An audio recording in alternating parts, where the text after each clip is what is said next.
And welcome back. Up next, expanding the universe with Avengers Damage Control. This is a panel featuring Vicki Dobbs Beck from ILMxLAB, Michael Koperwas, X Lab, and Dave Bushore from Marvel Studios. Thank you very much, one and all, and please take it away. Hi, good morning, everybody. Thank you so much for joining. As Eric just mentioned, we're here to talk about Avengers Damage Control. Before we get into that, we're going to do just some brief introductions, and then we're going to check out a teaser trailer. I'm Elizabeth Walker. I run marketing and PR for ILMxLAB. We've also got Dave Bushore, who is the executive producer of Avengers Damage Control. Say hi, Dave. Hey, how's it going, everyone? We've got Vicki Dobbs Beck, who's the executive producer for Avengers Damage Control at ILMxLAB. Hey, everyone. And Michael Koperwas, who's our visual director from ILMxLAB. Howdy, everyone. Great. So before we get started, it's time to check out that teaser trailer. So Eric, can you go ahead and cue that? The world is evolving.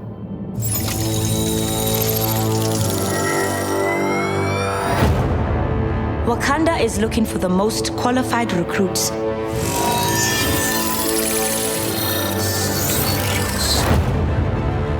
to test my latest prototype design.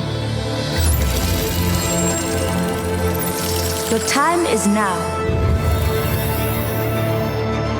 We need you.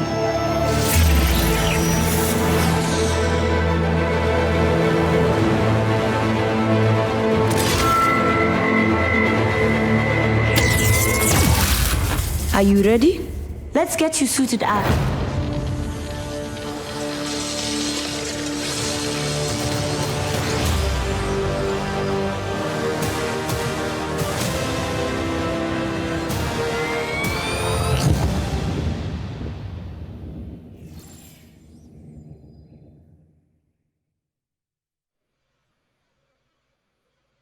So Dave, that looks really cool.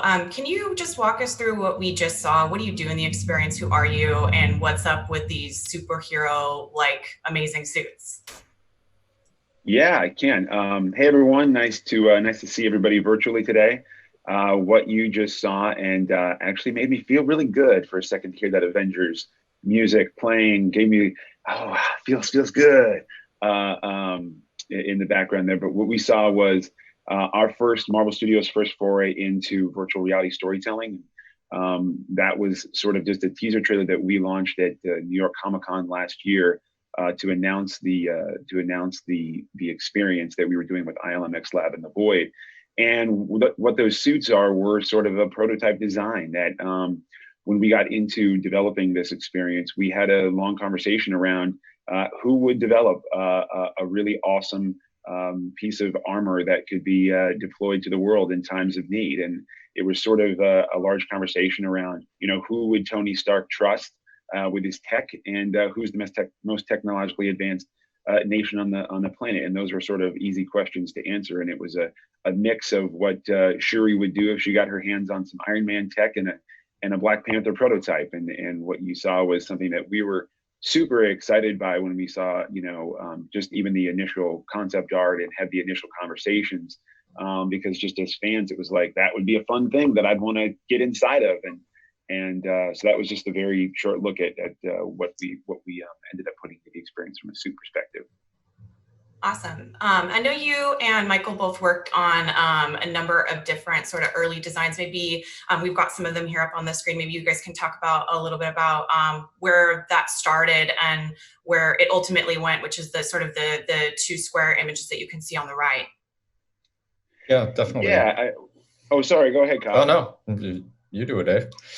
I was just going to tee you up to say, when, like I said before, when we started having the conversations at the studio around what, we had the awesome opportunity to do a virtual reality experience for the first time. And we wanted to make sure that the suits were designed with all aspects of what that meant, the way they would look and feel in virtual reality, the way they would look and feel to the player's touch in the experience. And working with the very talented team at ILMxLAB, when we started the initial designs, it started with nothing more than just the idea of Black Panther and Iron Man and how do we merge those two. And then we handed it over to Michael and team, and they took it from there. Yeah, that's a great set of intros, and yeah, we look to a lot of things, starting with like Iron Man, and then trying to lean it a little bit more towards Black Panther. I think some of those are in the center over here, and then trying to go more Black Panther and push those more towards Iron Man, more on the left-hand side. And I really loved all of these, but we also had a lot of other things to keep in mind. Like we had all the different color options that people were going to have, because we wanted everyone to feel like a superhero. Like you should be able to pick some parts of your costume, what colors you have. And if everybody chose the same color, we needed to have 4 different versions of that color. So things could get Technicolor very, very quickly. And we wanted to try and rein all that in. It was awesome being able to work with Ryan Meinerding and his team. And I think what everybody at Marvel came up with and what we came up with together was just this really incredible suit that didn't really feel like a hybridization, didn't feel like something in between. It felt like something that was new and inspired by both. Yeah, absolutely. I think, from the user experience side, one thing that I love, it's obviously appreciated that there's the male and female variant. But I love all the different colors, and you can put, customize your name on there. So you can put, whatever you want. It feels very personal, which I really love. I think is really powerful as, as a fan in going into the experience and feeling like you are really there. So Dave, I know, obviously this project was in development for about 1.5 years. This is a photo of you and Michael from one of the shoots for the experience. I was wondering if you could just, talk a little bit about how it initially came to your desk, if that happens anymore. How did you get connected with the ILMxLAB, and what did you find compelling about the opportunity to work in VR?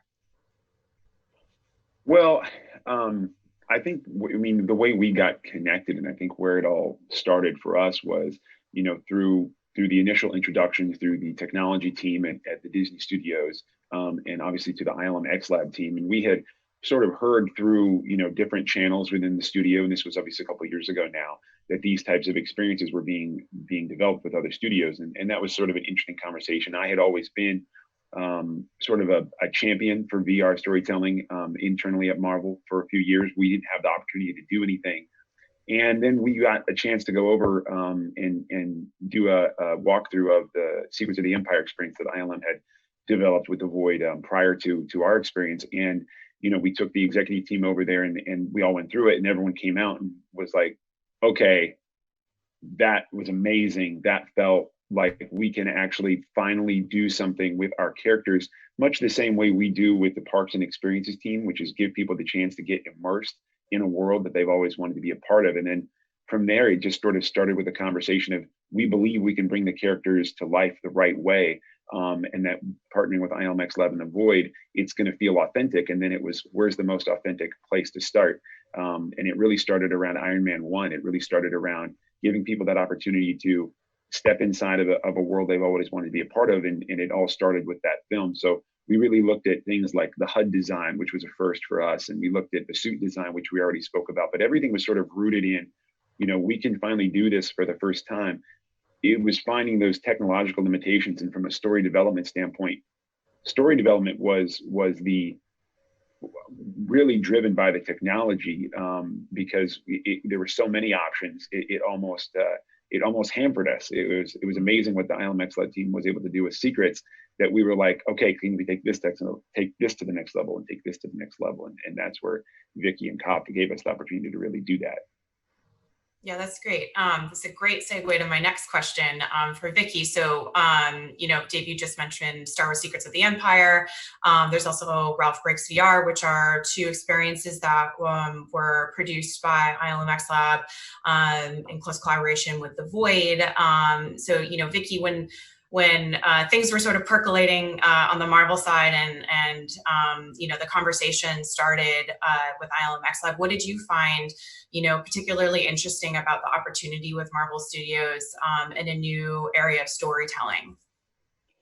Well, I think, sort of first and foremost, it was the opportunity to collaborate with the Marvel creative team. ILM has had a long history of contributing to the Marvel movies, but this was really, in essence, like a new creative canvas. And as Dave was saying, this was an opportunity for fans of the Marvel Universe to be able to step inside that world in ways that were never before possible. From an ILMxLAB perspective, we're always trying to push the state of the art with each successive experience. And, Star Wars Secrets of the Empire, we obviously let you step into the world of Star Wars. And we, for the first time, really experimented with what was this kind of storytelling. It's hyper reality, where you are, having this one-to-one mapping of the physical world and the digital world. So it's something that you can't do in the home. And then with Ralph Breaks VR, we let you step into an animated world, which was really wonderful. But with this one, I think the things that really distinguished the opportunity were scope and scale. We'd never tackled something with this many characters in this many locations. And the other was the possibility of using gesture-based weapons, if you will, because you are the one that are without a gun or blaster or a pancake milkshake shooter. You were actually engaging directly with the world in a way that had never happened before. So again, it was a new creative canvas. And then there were aspects of the Marvel Universe that gave us some additional wonderful opportunities, like portals, for example. Awesome. And Michael, so can you talk a little bit about the technology side and how studios worked together, tactically, creatively, to really bring this project to life? I know the Void as a platform, they're location based, they use 4D elements. It's a super immersive experience. Maybe you can touch a little bit on that for folks in the audience who aren't quite aware, and then talk about that, the sort of high level development process. Yeah, I can definitely give that a try. I think the Void as a platform, it's hard to describe a lot of this stuff. It's kind of like describing your favorite song to people. Like, it's just something you have to hear. But it's something you really have to experience to really truly understand. But the Void platform and the way the whole thing sort of comes together is you go to one of the locations, you put on a VR headset, you put on a vest that's got haptics built into it. You have these great headphones with immersive sound, and most importantly, you have a sort of tactile experience that all the walls, everything is very accurately built to the experience itself. Mm-hmm. So as you're walking around, you're seeing Doctor Strange's sanctum, you're seeing parts of Shuri's lab, and the walls and the hallways that you're walking through, you can reach out to touch. We would put a couple little tricks in there and nice fun little things. But like, if you reach out to touch a banister, there is actually a metal banister there. Everything comes together to be this sort of confluence of technology and performance and experience design to make something that I think is the sum that's a lot greater than, or a whole that's a lot greater than the sum of its parts. Mm-hmm. And the way a lot of the technologies came together, working with the Void and Curtis and Joe and that team, they're really trying to push in one area. Working with Dave and the Marvel team, they're pushing in a number of other areas. And ILMxLAB, we're trying to marry between the two and weave in between and bring a lot of the technology to bear, where we're coming up with caching techniques to allow us to bring Benedict's performance to life, so that you really feel like you're standing right next to Doctor Strange. All these things that are just pushing, as Vicki was saying, the confluence of visual and audio and experience to make something that you really have to experience to understand. Definitely. So, both Dave or Michael, whoever wants to jump in on this one, I know that there obviously was, a lot of ideas that you guys had in the beginning that didn't necessarily make it there. And we're going to touch on that in just a second, but wonder if you could just talk a little bit about, I know the Pigeon, funnily enough, was always sort of a linchpin for the project. Maybe you want to talk a little bit about that. Yeah, I mean, so I love this image because it was definitely a linchpin. And I think for the people in the audience that are probably seeing this, obviously for the first time, and either have been through the experience or haven't been through the experience, it was always about, we had these story moments, we had these encounters with birds, and we just loved the idea of okay, if we're going to put people in a virtual space, and I think what Cop said very, very beautifully, and I think it doesn't do justice to what the ILMxLAB team allowed everyone to do, was they arbitrated between the big ideas that the Void had and the big ideas that we had at Marvel, and sometimes played counselor to the ideas that would end up on the cutting room floor. But I think when you see an image like this, this was always the starting point. How can we take people and put them in a position that they've never been in before, not just in the Marvel universe, but have never experienced? People will never understand physically what it's like to be the size of an ant. We can give them that opportunity. So this image was one that we started with, and it was funny how we would get into creative arguments at XLab or at the Void or at Marvel in the story room, in the development rooms, in the review rooms, over everybody's favorite moments, which is always the best part of a Marvel movie or a Marvel comic or a Marvel story. Is this is someone's favorite, this one else is someone's favorite, this character is someone's favorite. So it was always, okay, we can't keep this one because of X, Y, and Z, but we have to keep it. If we don't keep it, it doesn't work anymore, and so on and so forth. And I think this was interesting because it never kind of left the project. It always was, no matter what the beginning of the story was or the end of the story was, for some reason, this moment always stuck. So we knew it was powerful because everyone in the room always said, okay, well, we have to keep the Pigeon. So what else how are we going to evolve that thing? And I think it really goes into having those linchpins and allowing, the teams to work through those processes. I'll never forget, and I'll end this here, but I'll never forget this one moment where we were stuck it was a very heated conversation at XLab with the whole development team, the technical team, and everything around the end of the experience. And everybody kept saying, we can't do that. We can't do that. It's going to be too much work. It's too impossible in the timeline and everything and blah, blah, blah, blah, blah. And it was just at this giant stalemate. And then someone just said, what if we did this, which was actually even harder than what everyone was already talking about. But everyone got so excited over that idea that then everything else just went, oh, well, we can do all of that. That's easy. So I think it goes into when you have these technical, limitations and these technical challenges and this story that's being built inside of those, everyone rises to the challenge, whether it be story-wise or technical-wise, and having these moments that everyone sort of gravitated towards. We always knew that as long as we stuck to our guns of aiming for this, that no matter what, it would be pretty great in the end. Yeah, I think we were all fans, for better or worse, and sometimes it worked against us, but I think it was always trying to push each other and trying to never settle for just yeah, that's cool enough. We'd sit with it for a little while, and we would always try to push things to try to find what is a new amazing thing that we can do that's just going to surprise people immensely. And it did mean that we had a lot of iterations, a lot of things that we always had to jump through, but we were always trying to push for a newer, better, more amazing, and try to find ways to surprise each other and surprise audiences too. This image, I think we would constantly be going through and working on ways and ideas that we'd all be just absolutely inspired by what the art department would be coming up with, and seeing this sort of visual representations of what we thought we had in our heads. And then you look at that and you're like, can we get that many enemies? Can we get the blasters feeling that great? Okay, let's put that in there.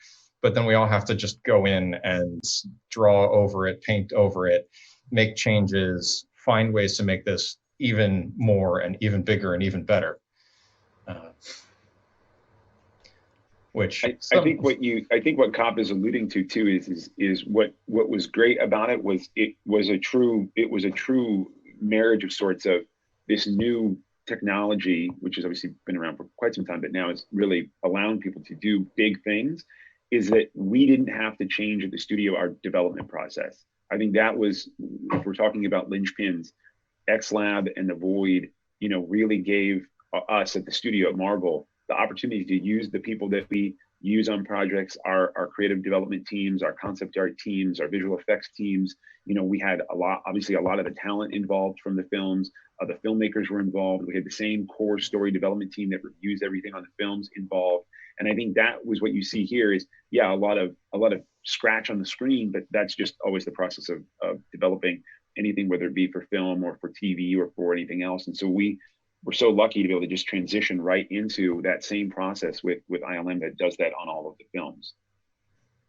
Yeah, that's great. And I know we're going to take a look at the story trailer in just a minute, but I think before we get there, I'd love to hear, I know there's sort of two ideas that hit the cutting room floor that are really interesting to me personally. And we wanted to talk about those and share some concept art. This is new concept art we haven't shared before. So let's start there, and then we'll check out that story trailer. Oh man, Kop, do you want to speak to this one? Yeah, I think this was one of the first, if not the first, I think sort of key art piece that we'd put together after we'd been talking. And one of the first ideas had been, let's pick up right after Thor Ragnarok and picking up on destroyed Asgard, and we'll start in outer space. This will be maybe one of the places that we'll get to. And we all loved this idea. Like it really felt like this giant cinematic traversal. And then as we started talking through it, we started finding like reasons why it didn't work. And it helped, I think, to introduce Dave and the story team into some of the challenges of crafting like this type of experience of how you need to be able to move from space to space and make it all make sense. And it unfortunately had to sort of be cut to make something that felt like a more coherent story that still fit in the MCU. But this one always has a special place in the heart. Yeah, I love this image. And again, I think it speaks to when you see any of the concept art that was done for the experience. What Vicki said earlier was the scope and scale. We always wanted to, go big, sort of the Marvel way.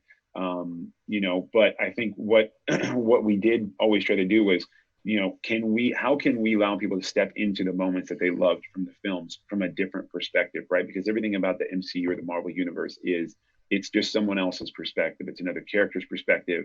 You think about the great scenes from the Avengers movies. Everyone's doing their own thing, and they're fighting the same fight. They're just fighting it from different perspectives. And so I think we always looked at these opportunities to go, well, how can we step into the story in a new way from a different view, allowing people to go to space and see destroyed Asgard. We hadn't even talked about what that meant in the MCU storyline, and obviously there were challenges there for us from a development standpoint, not necessarily with this location, but we were always sort of working within the larger window, the larger image of what the MCU is going to be, post Infinity War and Endgame, with the Disney Plus stuff, and then also how do we take a virtual reality experience and allow people to step into those locations and have it fit within that narrative. But I think images like this just again speak to where this medium can really be headed in the future. Yeah, absolutely. And being set after Endgame, I'm sure that opened up a lot of areas of storytelling, right? But it also is a very important time to tell a story as well. Yeah, I mean, and this image for those that are big Marvel fans here today, if you look down in the lower right-hand corner, you see the word hammer. And, again, we were always digging and mining through the MCU in all of our story development meetings, which was, perspective and it's always fun. Who can you bring back? What storylines can you bring back from the past? And I know we're going to touch on some of that a little bit later, but this image was done by one of the concept artists on the visual development team at Marvel Studios. And it was interesting because when we started the process, it was, okay, we have to develop a suit. Well, who would develop a suit of armor?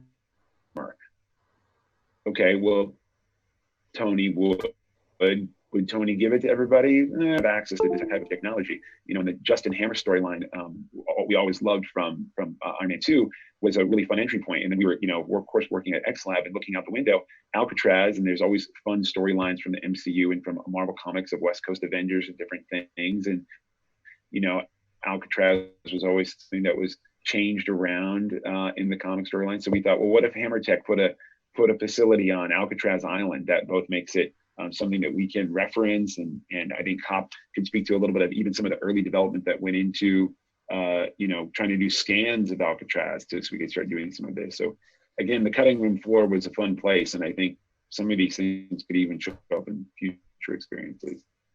I think one of the things to add on to this one, definitely all of those things. And like the amount that's on the cutting room like just from this image, and that we changed to a different location and we brought Ultron back. But that also meant, like with Hammer Tech, we were going to have entirely different enemies. So all of the assets that were there, all the story development that was going that direction, like we went really, as Dave always would bring up, the deep cuts, the deep dives, finding new things that are just going to tickle fans and just like be just hilarious and wonderful, and finding all these new incredible characters. But we'd always like keep at the forefront, what does the guest feel like? Do they feel like a hero?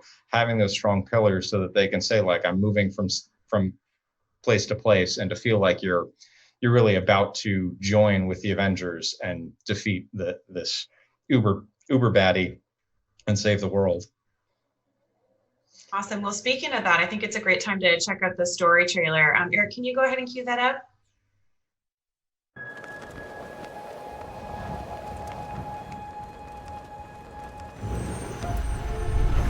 A powerful threat has resurfaced. I sense that this force has been waiting, rebuilding its strength in secret until now.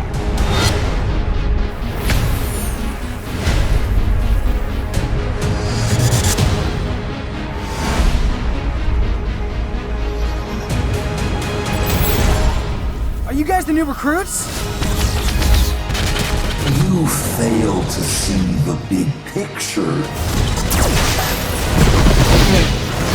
But no turning back now.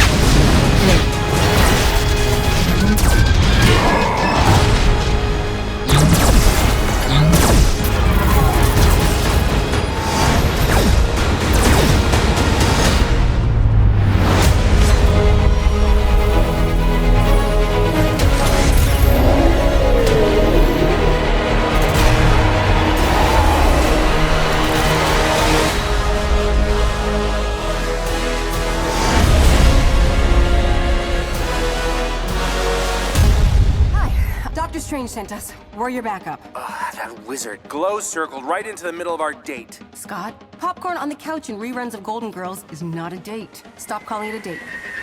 Heads up, everybody. More incoming! Make good choices!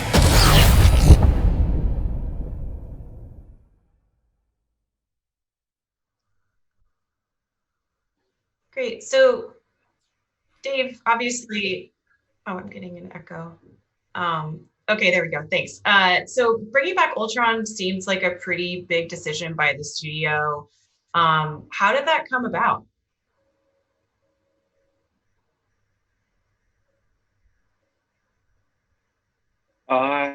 It was interesting. Again, I have to just say, it felt good to hear that Avengers music. Ultron was also part of that. You know, if we're going to bring the Avengers together in an experience, we're going to need a villain that requires their assembly. So, we looked at a lot of different villains. We looked at a lot of different storylines. And again, it came down to the idea of how can we go back through the stories that have been told in the MCU and allow people to step into something that feels iconic, relatable, but yet new and fresh, right? And so, if there's going to be a villain that's going to probably, wreak havoc through technology, it's none other than Ultron. And we didn't want to just bring him back for the sake of bringing him back. It was always about, well, if we're going to bring him back, there has to be a good reason. That Iron Man and Shuri would have developed this piece of technology that could, of course, help him in his quest to dominate the world. It seemed like a good opportunity to sort of re-explore some of those ideas, and even some ideas that were brought up on Age of Ultron, Avengers Age of Ultron, was this idea of a mega Ultron at the end of the film, and it ended up on the cutting room floor for various reasons. But it was always kind of said around the studio, man, mega Ultron would have been so cool. And so when we were talking through this, it was sort of like, well, let's take that idea from a long time ago and let's pair it with this new experience, this new idea we're doing, because again, scope and scale was the opportunity. And just when you see the image here, we have scope and scale in this image, but then it was like, if we're going to bring him back, advantage, he's been offline for quite some time. So if he comes back, how's he rebuilt himself? And the fun of that conversation was, well, he's probably been in hiding and he's been rebuilding himself in secret out of whatever he could find. So thus we see Junkyard Ultron, which was always just a fun idea. And then if we're going to do Mega Ultron, well, let's do an 85-foot, 90-foot version of a Junkyard Ultron, which again, Josh Nizzi, the artist who did this, when we showed this to ILM, I think Cop, sort of took a deep breath and then said, okay, let's do it. Yep, something like that. Yeah, and can confirm for those of you who haven't been through Damage Control yet, it is fun, and Junkyard Ultron at 80 feet is absolutely terrifying and spectacular. So Vicki, obviously there's a lot of creative decisions and ideas that come out of a studio partner like Marvel Studios. I'm sure there are some parts thrilling, some parts maybe a little bit scary. What is the decision like bringing back Ultron mean to ILMxLAB? When you're talking about at scale, roughly 80 feet in, real-time rendering, all that, what does it mean for the teams over there? Well, I think scope and scale are definitely the words that are being repeated over and over again. And one of the things, that ILMxLAB has, both the privilege and the challenge of is constantly trying to pioneer with these new technologies and pushing the boundaries to the absolute edge.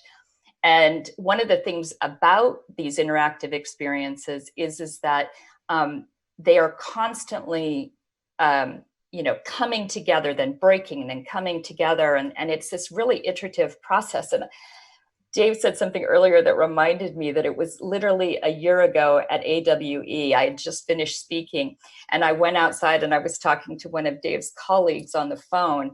And there was this fear about whether or not this was actually all going to come together.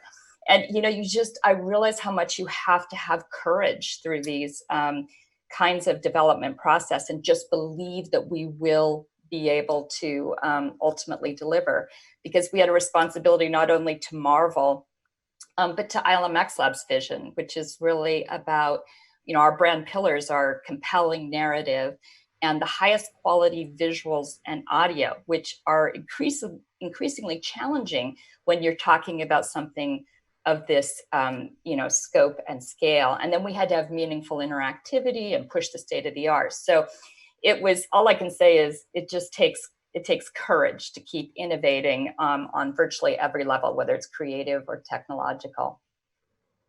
Yeah, and so Michael, in this experience, there are actually no handheld weapons, which is sort of a new evolution at the Void. Secrets of the Empire has a blaster through Stormtrooper. Ralph Breaks VR had that pancake milkshake launcher. Where did this come from? Was it something that was driven by the story? Was it a technological evolution on their side, or a combination of the both? It was definitely a combination of both. The Void had hand tracking for both Ralph Breaks VR and for Secrets of the Empire, because you can hold out your hands and see yourself as a trooper. You can see yourself in those different ways, but we wanted to really push that even further because we wanted you to ultimately feel like a superhero. And we didn't feel like you're going to feel like it's you that much if you're running around holding some other piece of equipment that you're trying to feel like. It needs to be an extension of you. And so there were definitely a lot of technical hurdles that we all had to work on together to get the hand tracking stable enough and reliable enough that you could use it, that the poses would be recognized, that we could teach people in a short enough amount of time how to actually fire and how to defend themselves. And it was something that we were also kind of able to work into the story, in that it is these sort of like early prototype suits. You're there to test some things. Of course, things are going to go wrong, maybe not the way you expect. But it's ultimately to have you feeling like you're this heroic character. Something's happening in the sanctum. Yeah, it's in New York streets. People aren't supposed to be working right now. Yeah. But yeah, lots of things. But just keeping that at the heart of it, so that you put on these suits, you go through, and that gave us also a lot of new opportunities to explore. Once we had this really good, reliable hand tracking, then we could have puzzles that were purely virtual, that are sort of augmented. We could have all these different things that you interact with so that it just feels very natural, and you start to feel like you're in the suit, and you're part of it, and you're part of that experience. Great, yeah. I know we're going to have time for audience questions in a minute or so, but I think before we get there, there's just a couple more things we wanted to touch on. In particular, Dave, you spoke a little bit about this earlier, but just to dig into it a little bit more, this in particular for you was the first VR experience that you've worked on. So how did you, sort of parlay your experience in story development, working with the filmmakers at the studio on an interactive property where you just can't control as much as film? Yeah, it was interesting. I think I keep probably saying the same thing over and over, which is, it was a marriage of a lot of different things, but allowed us to leverage a lot of the things that we had done in the past and the way we had worked in the past in this new medium with ILMxLAB. And one of the things that we wanted to do was, again, give people the opportunity to step into some of their favorite moments in a new way with some of their favorite characters. And we always came back to, how can we put people at the center of the action, make them feel like they're the Avengers in this shot that was one of the most iconic shots from the MCU. We referenced a bunch of different moments in Avengers films, but this one was always for us from the filmmaking side of things, when Joss and the team did Avengers 1, this scene was the one that, of course, we've hopefully all seen Endgame, and we know the reaction that people had at the end of the film when the portals opened up and everybody came out. But this was sort of the beginning of that moment, right? And so how do we put people at the center? And this scene, when it was shot, when you see any of the behind the scenes, it is this very amazing collaborative, performance mixed with technology, mixed with vision from a director, right? And when you see how it was put together, and Mark Ruffalo's in a mocap suit, and RDJ's in a mocap suit, and some of the things are real and the background's not there, and and you start to go, oh, well, we're doing the same thing, but we don't have control over the choreography of what people are going to see at any particular one moment. So always trying to keep in mind they are the camera. What people are looking at is the camera. So the choreography and the way we envisioned the finale scene at the end was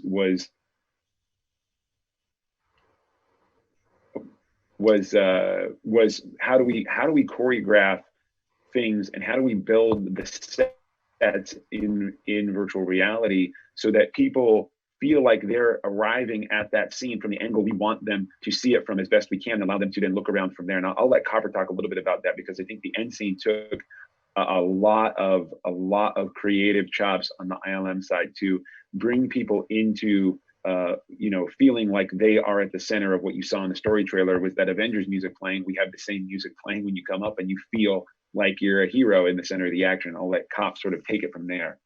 Oh, that's a great setup. I think one of the things that's fun about ILMxLAB is, and I love, is that we're like so consciously bringing together people with tons of experience in the film side, in the visual effects side, as well as a lot of people with game engine experience, and getting to partner with creatives like folks at Marvel Studios. It's just this great bringing together of incredible people with great wealth of experience behind them, but we're trying to pave the way for something that's completely new and very unexpected. As a lot of this art came in, as Dave said, we would just kind of take a deep breath, but that's why we do it. That's why we love it. We love the weird and unique challenges, and we have to try and break things down, and that's how we sort of solve problems. Is we break it down to sort of what we know, we lean on what our experience is, and then making this an ultimate experience that's going to be challenging for experienced gamers, but also super fun for first-time users. And we wanted to be able to create this experience that just felt like we just blew the doors off of everything, and it's going to be totally new. Yeah, and we've seen so many people go through, I think, all ages, young, older, all different backgrounds and people. I think there's just such like an empowerment that you receive in the experience through the power of the suit, through that story could see that I think is really grabbing to all different types of people. It's really, really great to see. So, David, Michael, I know you wanted to speak a little bit to this image as well, about the experience of putting Ultron into VR. Yeah, I mean, Kop, do you want to take this one, because I think it speaks creatively to what the vision was for us, but I think you're bringing that into VR as a different.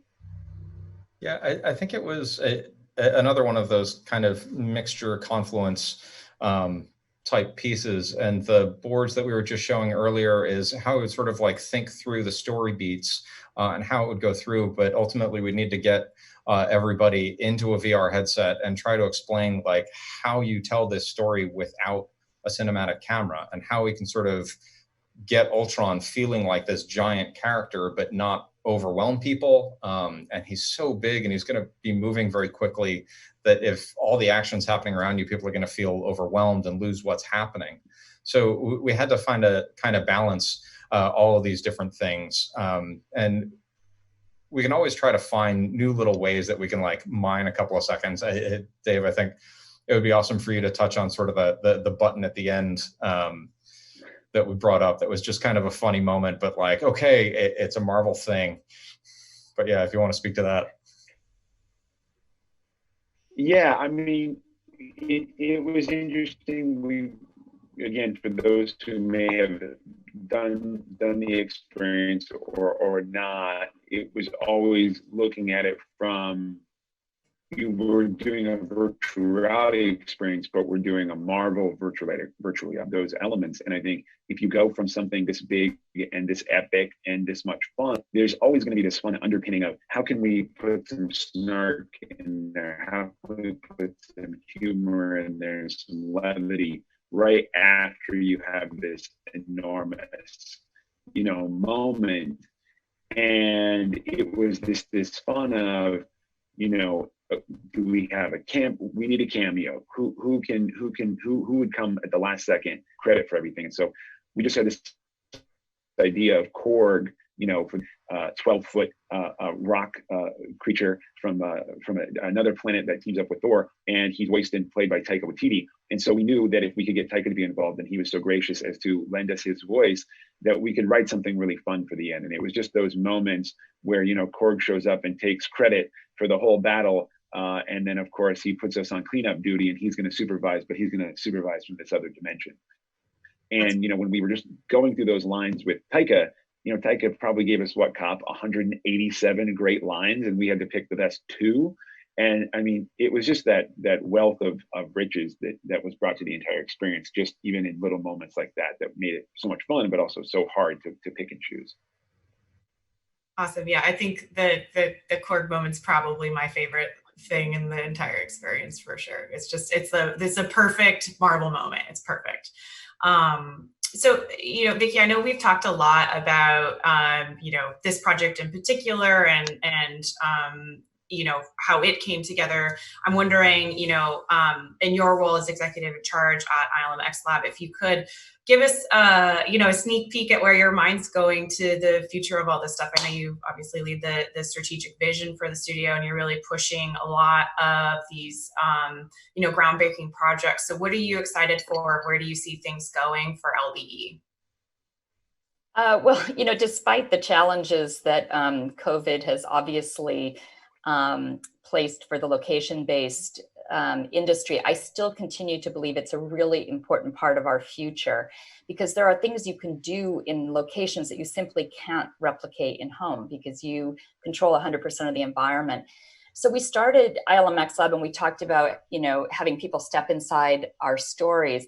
And now we've been moving from this idea of storytelling, which is sort of one-way communication, to this idea of story living, where you are in a world and you're making choices that matter, that drive the narrative forward.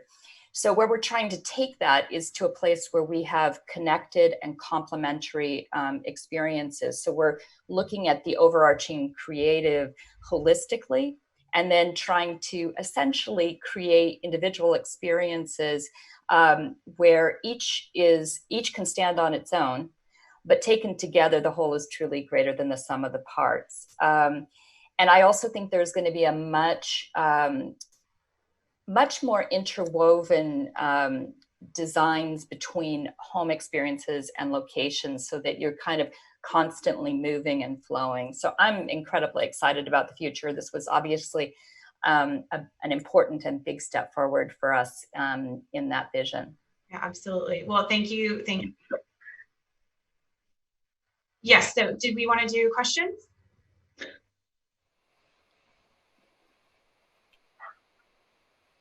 Hi, everyone. Thank you very much. Unfortunately, we've run out of time in order for us to be able to go through our Q&A with the audience. But I would very much like to thank you all. That was a fantastic chat. Great. Well, thank you so much for having us. It was a pleasure. Thank you. Thank you.